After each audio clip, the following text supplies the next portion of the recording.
Numbers, chapter 18, Duties of Priests and Levites.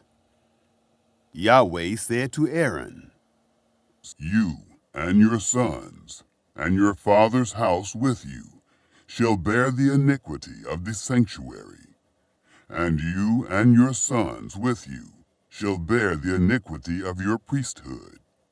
Your brothers also, the tribe of Levi, the tribe of your father, bring near with you, that they may be joined to you, and minister to you. But you and your sons with you shall be before the tent of the testimony. They shall keep your commands, and the duty of all the tent. Only they shall not come near to the vessels of the sanctuary, and to the altar, that they not die, neither they nor you. They shall be joined to you, and keep the responsibility of the tent of meeting, for all the service of the tent, and a stranger shall not come near to you. You shall perform the duty of the sanctuary, and the duty of the altar, that there be wrath no more on the children of Israel.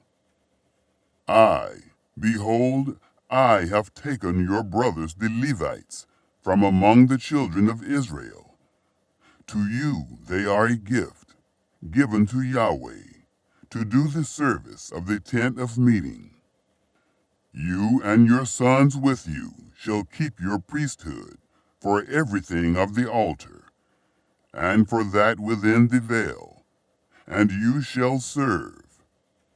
I give you the priesthood as a service of gift, and the stranger who comes near shall be put to death. The priest's portion. Yahweh spoke to Aaron, Behold, I have given you the command of my wave offerings, even all the holy things of the children of Israel. To you have I given them by reason of the anointing, and to your sons as a portion forever.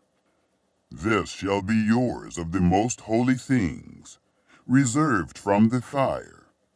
Every offering of theirs, even every meal offering of theirs, and every sin offering of theirs, and every trespass offering of theirs, which they shall render to me, shall be most holy for you, and for your sons. You shall eat of it like the most holy things. Every male shall eat of it. It shall be holy to you.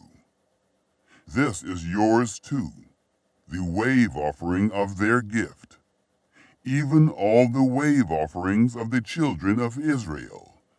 I have given them to you, and to your sons, and to your daughters with you, as a portion forever.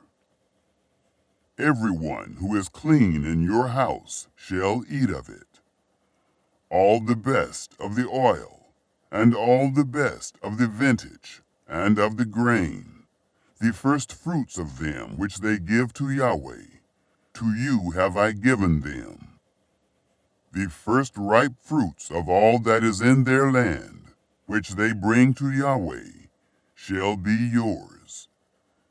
Everyone who is clean in your house shall eat of it. Everything devoted in Israel shall be yours.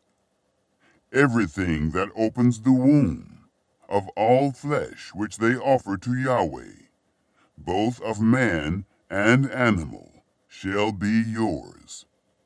Nevertheless, you shall surely redeem the firstborn of man, and you shall redeem the firstborn of unclean animals. You shall redeem those who are to be redeemed of them from a month old, according to your estimation, for 5 shekels of money, after the shekel of the sanctuary. The same is 20 gerahs.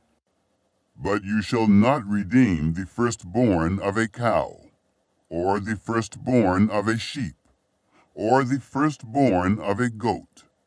They are holy.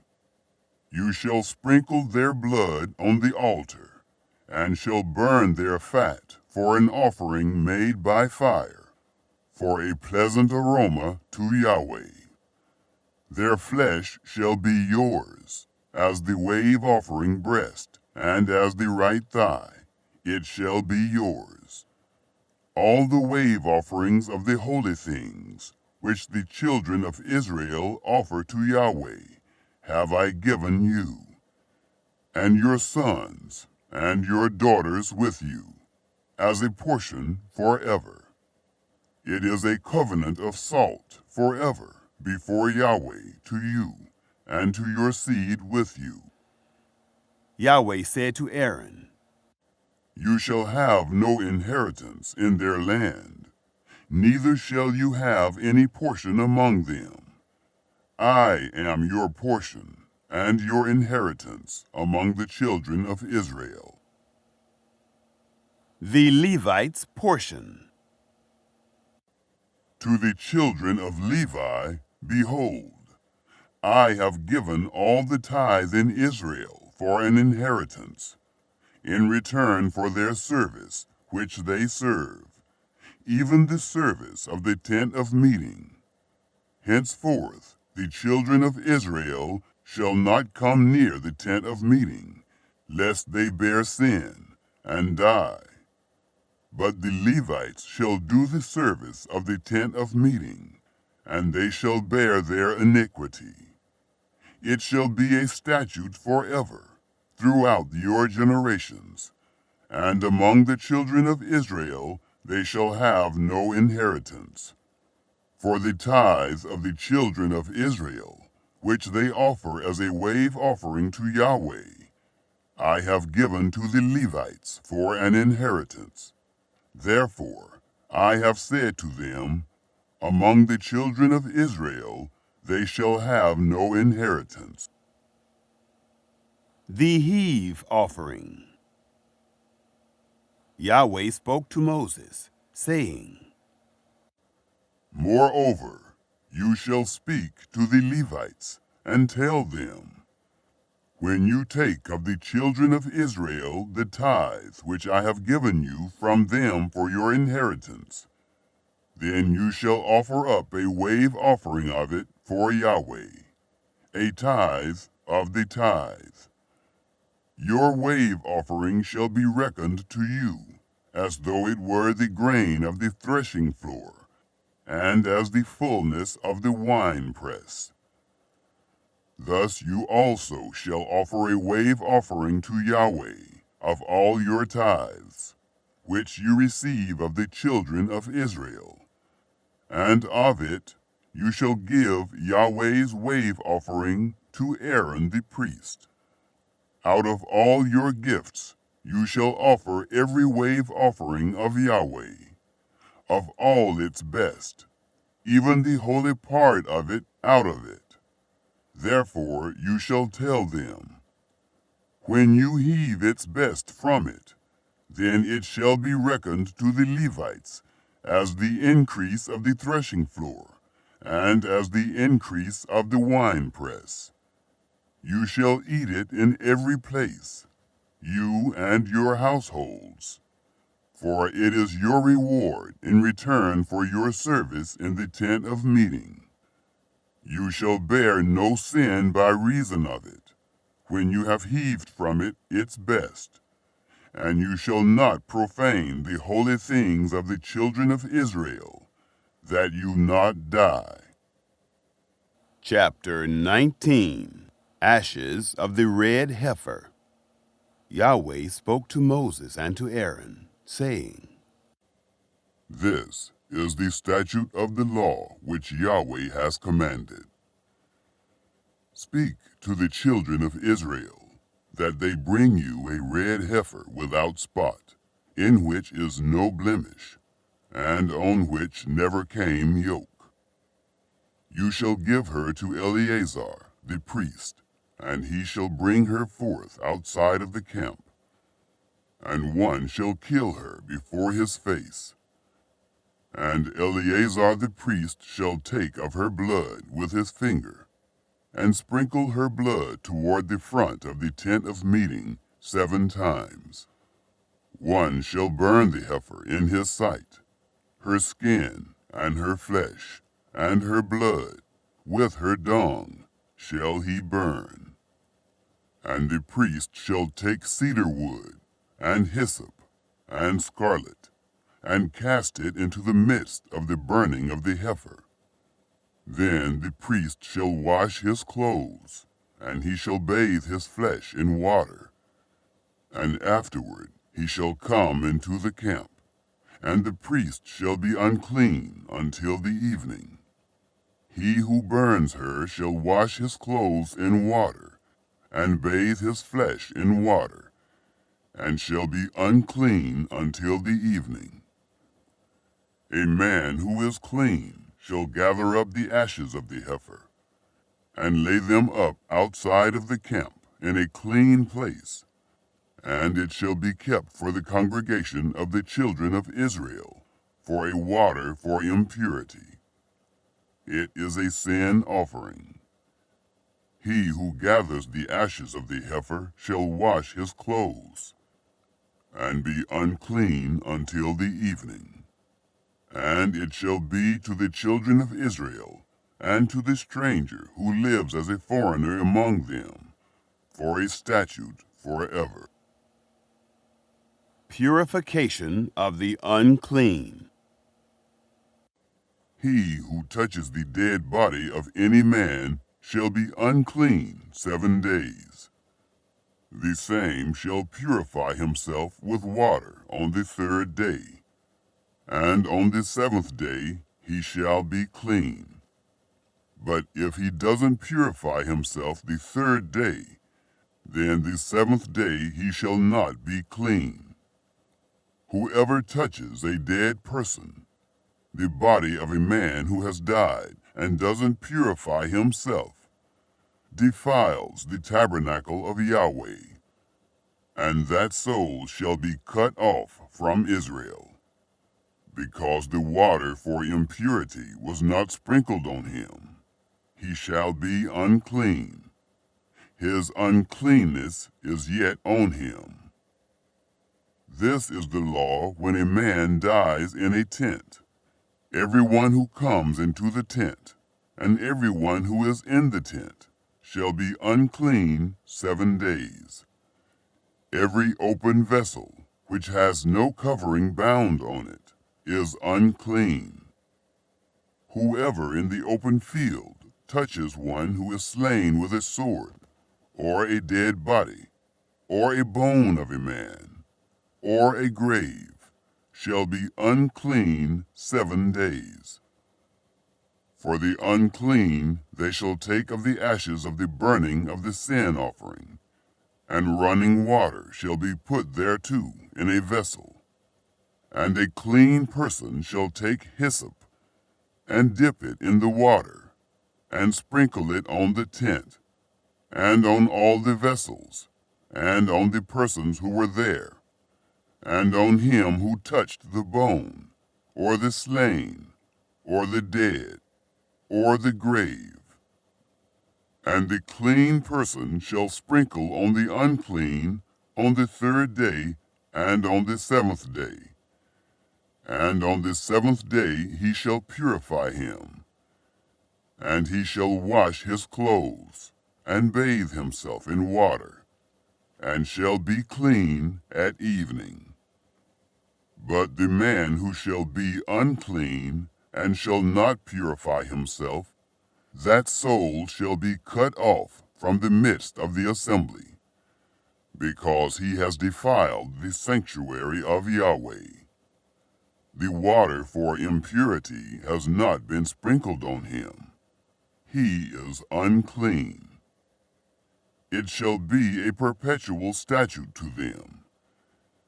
And he who sprinkles the water for impurity shall wash his clothes, and he who touches the water for impurity shall be unclean until evening. Whatever the unclean person touches shall be unclean. and the soul that touches it shall be unclean until evening. Chapter 20. The Death of Miriam. The children of Israel, even the whole congregation, came into the wilderness of Zin in the first month. And the people stayed in Kadesh, and Miriam died there, and was buried there. Water from the rock. There was no water for the congregation, and they assembled themselves together against Moses and against Aaron. The people strove with Moses and spoke, saying, "We wish that we had died when our brothers died before Yahweh. Why have you brought the assembly of Yahweh into this wilderness, that we should die there, we and our animals? Why have you made us to come up out of Egypt, to bring us into this evil place? It is no place of seed, or of figs, or of vines, or of pomegranates. Neither is there any water to drink." Moses and Aaron went from the presence of the assembly to the door of the tent of meeting, and fell on their faces. And the glory of Yahweh appeared to them. Yahweh spoke to Moses, saying, "Take the rod, and assemble the congregation, you and Aaron your brother, and speak to the rock before their eyes, that it give forth its water. And you shall bring forth to them water out of the rock. So you shall give the congregation and their livestock drink." Moses took the rod from before Yahweh, as he commanded him. Moses and Aaron gathered the assembly together before the rock, and he said to them, "Hear now, you rebels, shall we bring you water out of this rock for you?" Moses lifted up his hand and struck the rock with his rod twice, and water came forth abundantly, and the congregation drank, and their livestock. Yahweh said to Moses and Aaron, "Because you didn't believe in me, to sanctify me in the eyes of the children of Israel, therefore you shall not bring this assembly into the land which I have given them." These are the waters of Meribah, because the children of Israel strove with Yahweh, and he was sanctified in them. Edom refuses passage. Moses sent messengers from Kadesh to the king of Edom, saying, "Thus says your brother Israel, you know all the travail that has happened to us, how our fathers went down into Egypt, and we lived in Egypt a long time, and the Egyptians dealt ill with us and our fathers. And when we cried to Yahweh, he heard our voice, and sent an angel, and brought us forth out of Egypt. And behold, we are in Kadesh, a city in the uttermost of your border. Please let us pass through your land. We will not pass through field or through vineyard, neither will we drink of the water of the wells. We will go along the king's highway. We will not turn aside to the right hand nor to the left until we have passed your border." Edom said to him, "You shall not pass through me, lest I come out with the sword against you." The children of Israel said to him, "We will go up by the highway, and if we drink of your water, I and my livestock, then I will give its price. Let me only, without doing anything else, pass through on my feet." He said, "You shall not pass through." Edom came out against him with many people and with a strong hand. Thus Edom refused to give Israel passage through his border. So Israel turned away from him. The death of Aaron. They traveled from Kadesh, and the children of Israel, even the whole congregation, came to Mount Hor.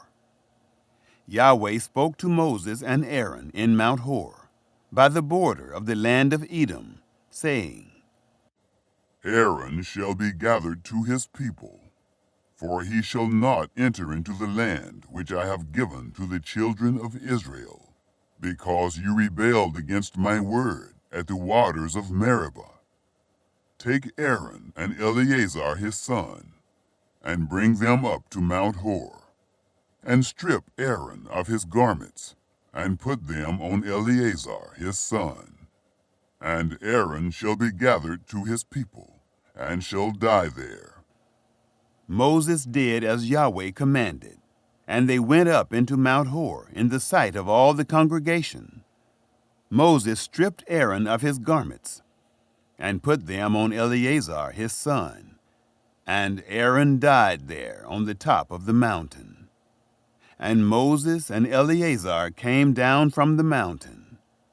When all the congregation saw that Aaron was dead, they wept for Aaron 30 days, even all the house of Israel.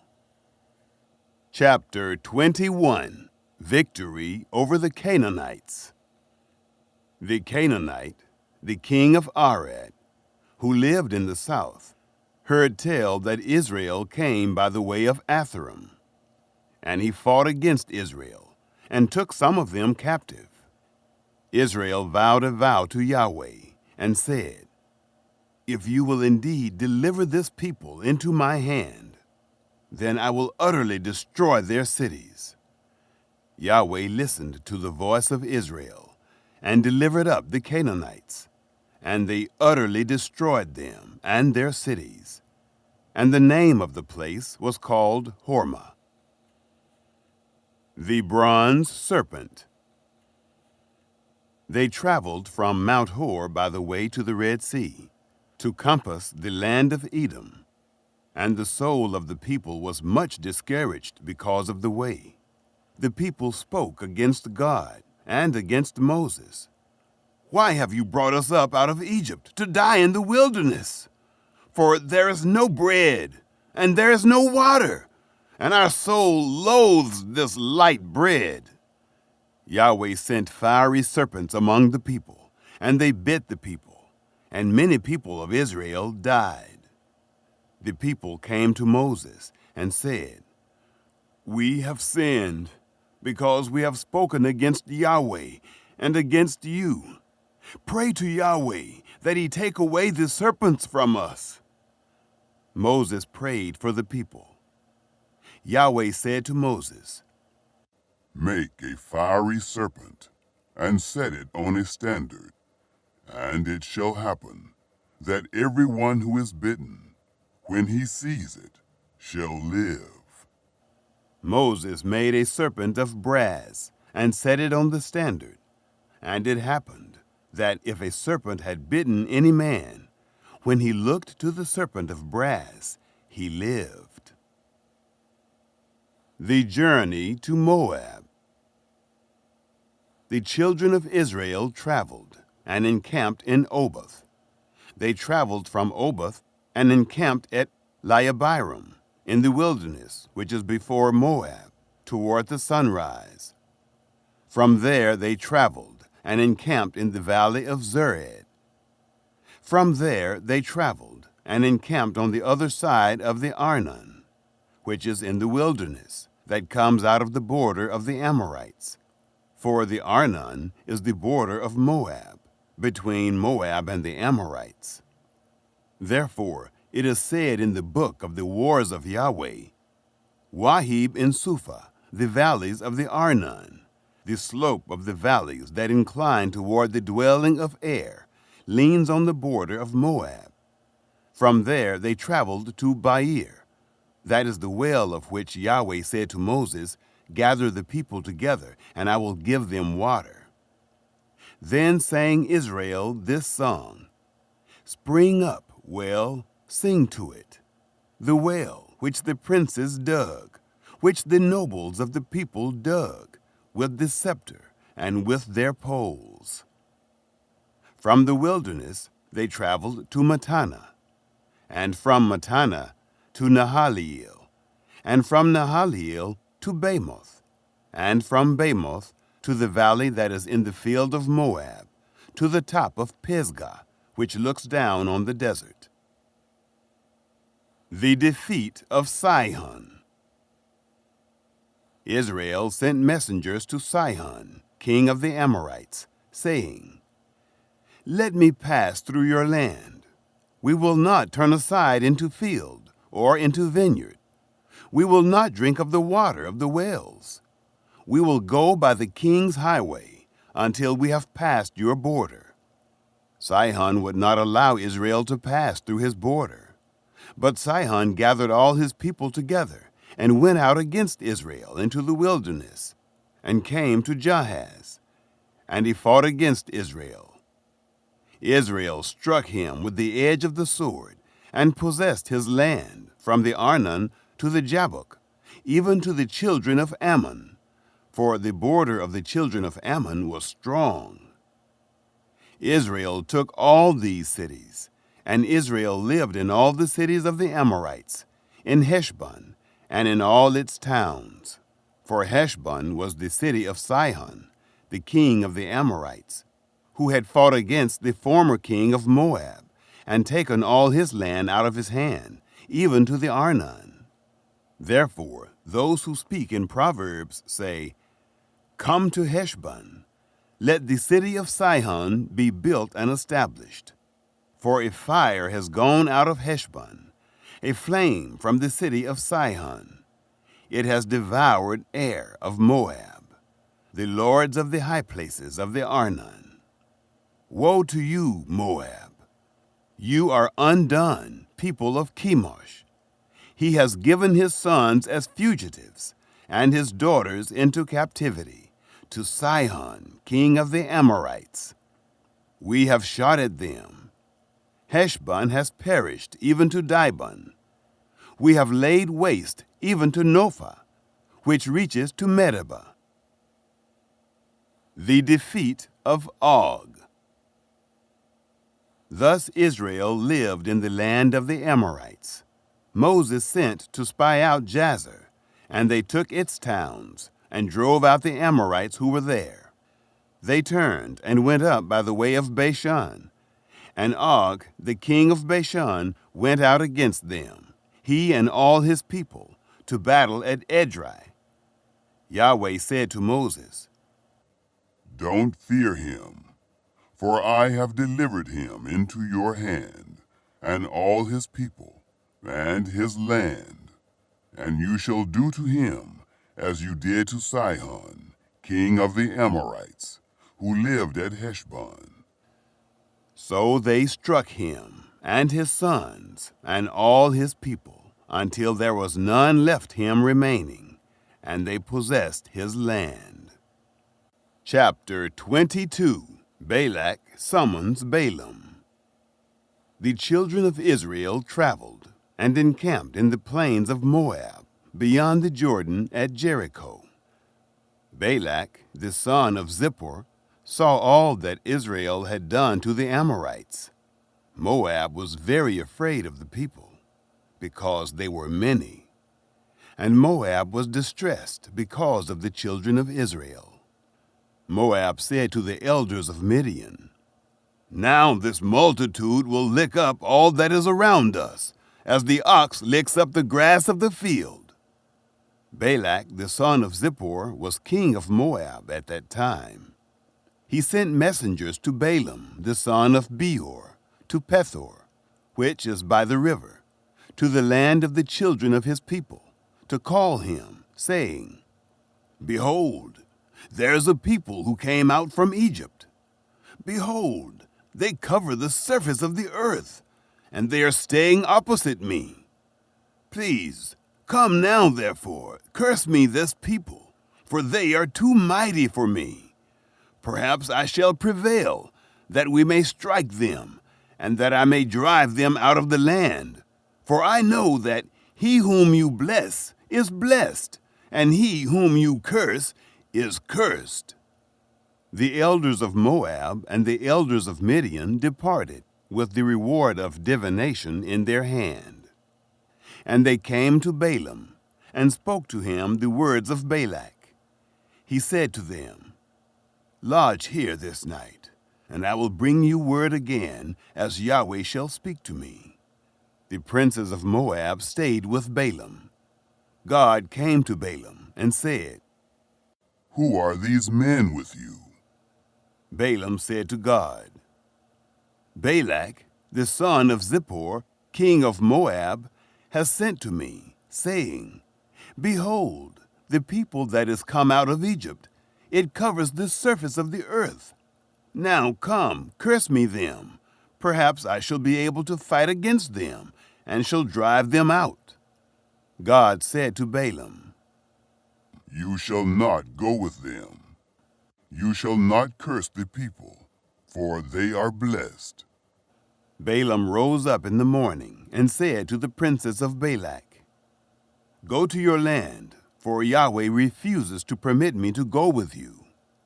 The princes of Moab rose up, and they went to Balak and said, "Balaam refuses to come with us." Balak sent yet again princes, more and more honorable than they. They came to Balaam and said to him, "Thus says Balak, the son of Zippor, please let nothing hinder you from coming to me, for I will promote you to very great honor, and whatever you say to me, I will do. Please come, therefore, and curse this people for me." Balaam answered the servants of Balak, "If Balak would give me his house full of silver and gold, I can't go beyond the word of Yahweh my God, to do less or more. Now, therefore, please wait also here this night, that I may know what Yahweh will speak to me more." God came to Balaam at night and said to him, "If the men have come to call you, rise up, go with them, but only the word which I speak to you, that you shall do."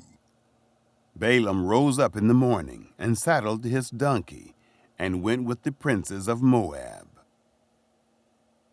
The angel and Balaam's donkey. God's anger was kindled because he went, and the angel of Yahweh placed himself in the way for an adversary against him. Now he was riding on his donkey, and his 2 servants were with him.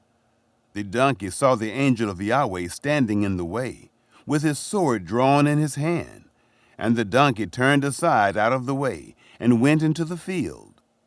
And Balaam struck the donkey, to turn her into the way.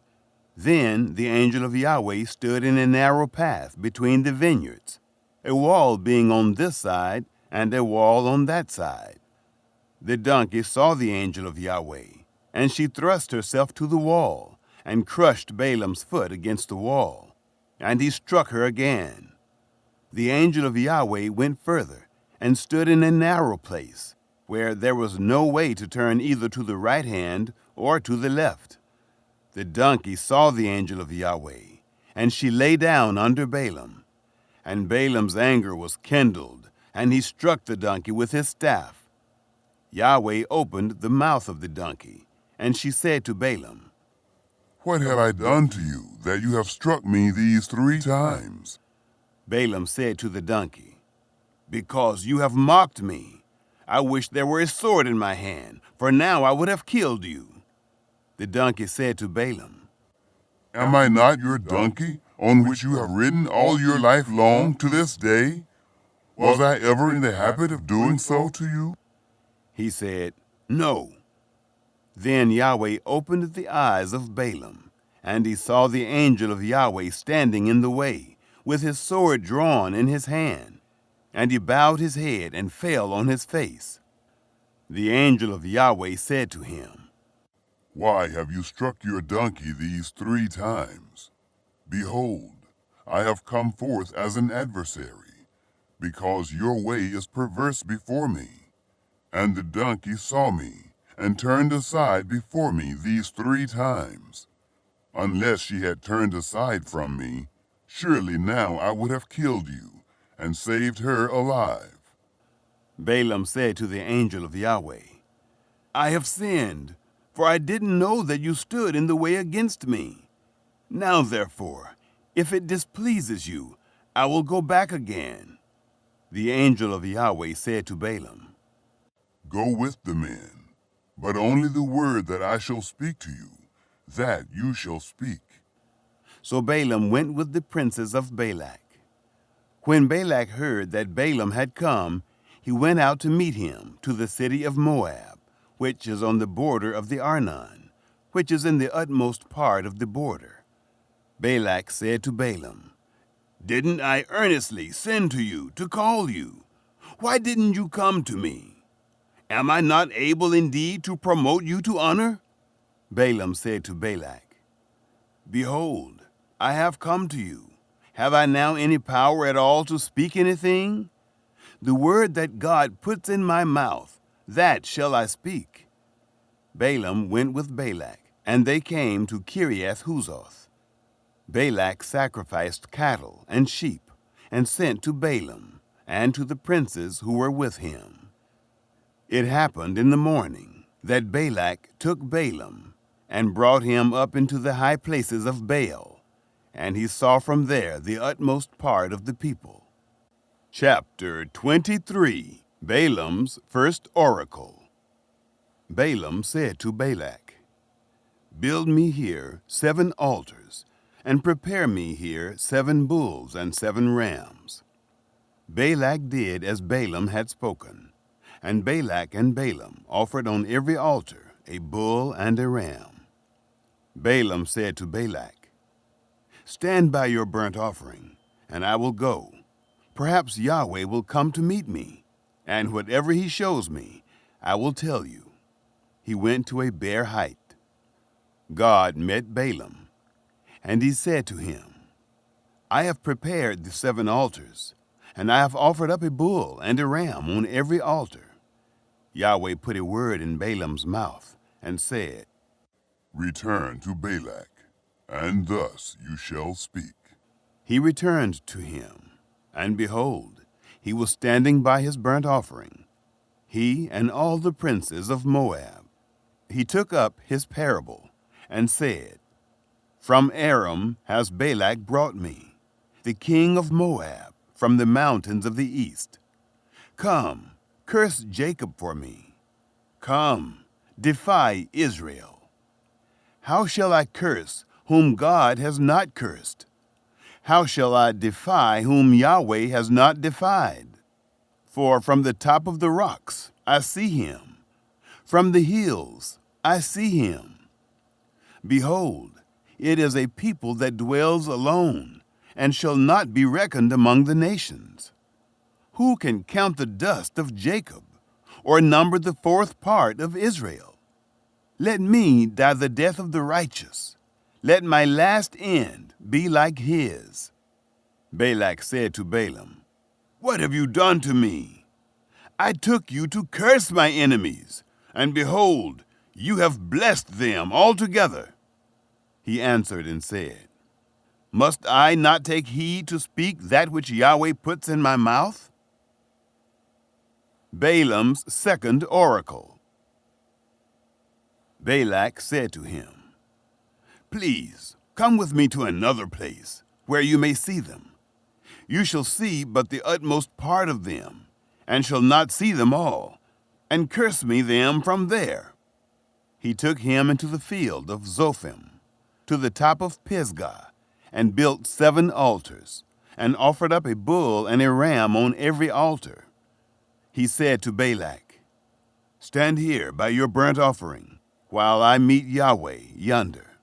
Yahweh met Balaam, and put a word in his mouth, and said, "Return to Balak, and say this." He came to him, and behold, he was standing by his burnt offering, and the princes of Moab with him. Balak said to him, "What has Yahweh spoken?" He took up his parable, and said, "Rise up, Balak, and hear. Listen to me, you son of Zippor. God is not a man that he should lie, nor the son of man that he should repent. Has he said, and will he not do it? Or has he spoken, and will he not make it good? Behold, I have received a command to bless. He has blessed, and I can't reverse it. He has not seen iniquity in Jacob, neither has he seen perverseness in Israel. Yahweh his God is with him. The shout of a king is among them. God brings them out of Egypt. He has, as it were, the strength of the wild ox. Surely there is no enchantment with Jacob, neither is there any divination with Israel. Now it shall be said of Jacob and of Israel, what has God done? Behold, the people rises up as a lioness. As a lion he lifts himself up. He shall not lie down until he eat of the prey, and drinks the blood of the slain.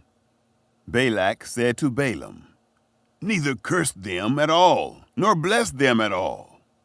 But Balaam answered Balak, didn't I tell you, saying, all that Yahweh speaks, that I must do? Balak said to Balaam, come now, I will take you to another place. Perhaps it will please God that you may curse me them from there. Balak took Balaam to the top of Peor, that looks down on the desert. Balaam said to Balak, build me here 7 altars, and prepare me here 7 bulls and 7 rams. Balak did as Balaam had said, and offered up a bull and a ram on every altar. Chapter 24. Balaam's third oracle. When Balaam saw that it pleased Yahweh to bless Israel, he didn't go, as at the other times, to meet with enchantments, but he set his face toward the wilderness. Balaam lifted up his eyes, and he saw Israel dwelling according to their tribes, and the Spirit of God came on him.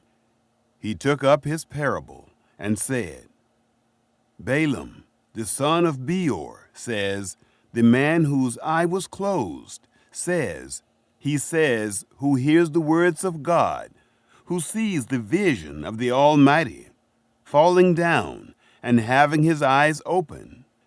How goodly are your tents, Jacob, and your tents, Israel. As valleys they are spread forth, as gardens by the riverside, as aloes which Yahweh has planted, as cedar trees beside the waters. Water shall flow from his buckets. His seed shall be in many waters. His king shall be higher than Agag. His kingdom shall be exalted. God brings him out of Egypt. He has, as it were, the strength of the wild ox. He shall eat up the nations, his adversaries, shall break their bones in pieces, and pierce them with his arrows. He crouched, he lay down as a lion, as a lioness. Who shall rouse him up? Everyone who blesses you is blessed. Everyone who curses you is cursed. Balak dismisses Balaam. Balak's anger was kindled against Balaam, and he struck his hands together. And Balak said to Balaam, I called you to curse my enemies, and behold, you have altogether blessed them these 3 times. Therefore now flee you to your place. I thought to promote you to great honor, but behold, Yahweh has kept you back from honor. Balaam said to Balak, didn't I also tell your messengers who you sent to me, saying, if Balak would give me his house full of silver and gold, I can't go beyond the word of Yahweh, to do either good or bad of my own mind. I will say what Yahweh says. Now, behold, I go to my people. Come, and I will inform you what this people shall do to your people in the latter days. Balaam's fourth oracle. He took up his parable and said, Balaam, the son of Beor, says, the man whose eye was closed, he says, who hears the words of God, knows the knowledge of the Most High, and who sees the vision of the Almighty, falling down and having his eyes open. I see him, but not now. I see him, but not near. A star will come out of Jacob. A scepter will rise out of Israel, and shall strike through the corners of Moab, and break down all the sons of Sheth. Edom shall be a possession. Seir, his enemies, also shall be a possession, while Israel does valiantly. Out of Jacob shall one have dominion, and shall destroy the remnant from the city. Balaam's final 3 oracles. He looked at Amalek, and took up his parable, and said, Amalek was the first of the nations, but his latter end shall come to destruction.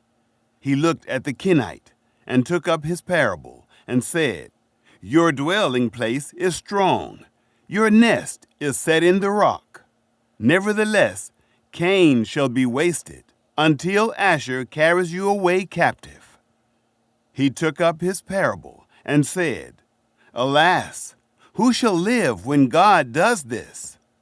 But ships shall come from the coast of Edom. They shall afflict Asher, and shall afflict Eber. He also shall come to destruction. Balaam rose up, and went, and returned to his place, and Balak also went his way.